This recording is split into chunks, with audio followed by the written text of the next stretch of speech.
to get the red hacked block. So first, you see I'm not in the real editing. I'm on the start page.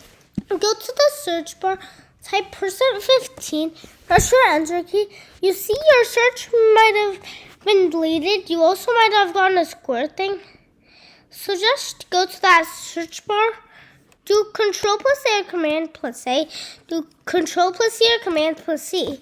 Then create a new project. And then go to the My Blocks category. Press Make a Block.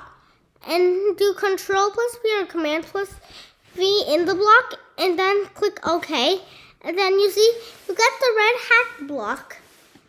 And that's it for this video.